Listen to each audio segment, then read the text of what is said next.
Hello guys, welcome back to my YouTube channel. आज हम बात करेंगे इंडिया और ये न्यूजीलैंड की स्क्वाड रेटिंग के बारे में। तो भाई सबसे पहले मैं स्क्वाड पढ़ के बताता हूँ।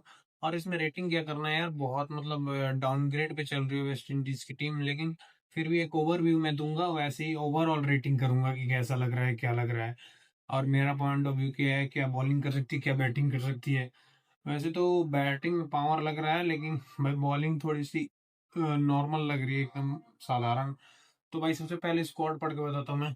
बैटर में Shimron Hetmyer, Brandon King, Rovman Powells, Sherfane Rutherford, Quinton Quinton Samson.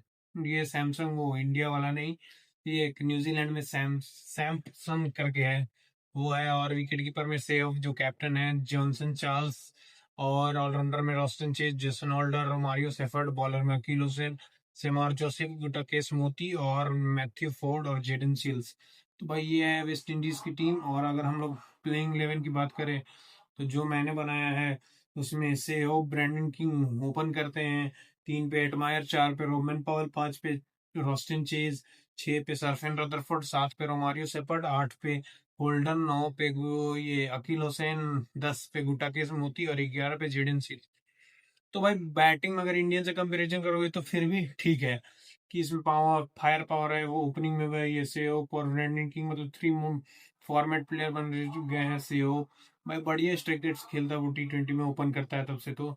और उसके बाद भाई बीच में आते हैं सिमरन रोमन पॉयल और सरफेन रदरफोर्ड। सरफेन रदरफोर्ड तो फिनिशर है, लेकिन बीच में रोमन पॉल और ऑस्टन चेज और ये सिमरन एटमायर। तो भाई वो मिडिल ओवर में भी सॉर्टेड ही लग रही है टीम। तो भाई बैटिंग में तो इनके पास भरपूर पावर है। उसके बाद Sherfane Rutherford, Romario Shepherd, Jason Holder, तो वो भी फिनिशिंग संभाल लेंगे। लेकिन भाई बॉलिंग कौन करेगा नए बॉल से? नए बॉल से हो सकता है जेडन सिल्स बॉलिंग करे, तो उसको भाई हम लोगों ने देखा है बहुत पिटता है। टेस्ट में इंडिया आया था तो ही देख लिया था मैंने कि बहुत ज्यादा पिटता है। उतना कोई विकेट टेकिंग एबिलिटी नहीं है। जेसन होल्डर एक कर सकता है, तो डेथ में फिर कौन करेगा? जेसन होल्डर डेथ के लिए ठीक है, क्योंकि उनके अलावा कोई ऑप्शन ही नहीं है तो डेथ में बॉलिंग करने के लिए।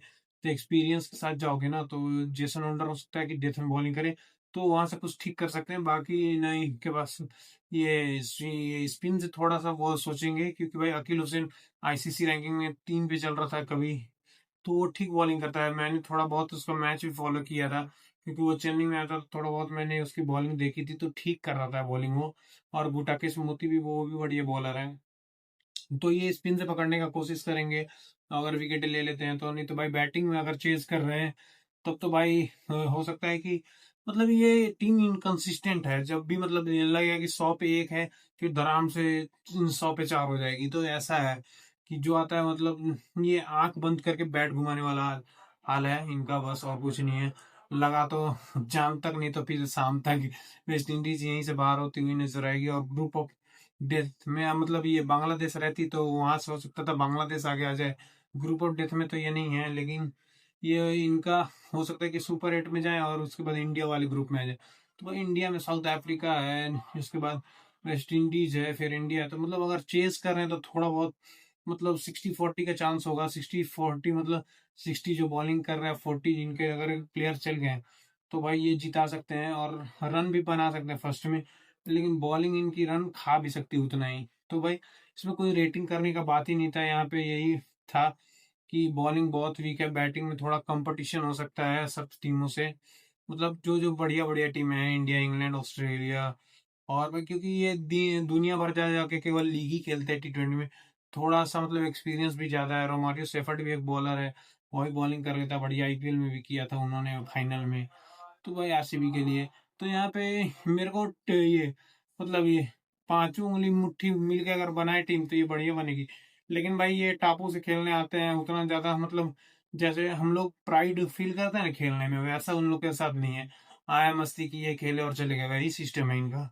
तो भाई हो सकता है कि ये टीम सुपर 8 तक जाए, उसके बाद फ्लॉप होके घर वापस चली जाए, या फिर हो सकता है सेमीफाइनल तक पहुंच जाए।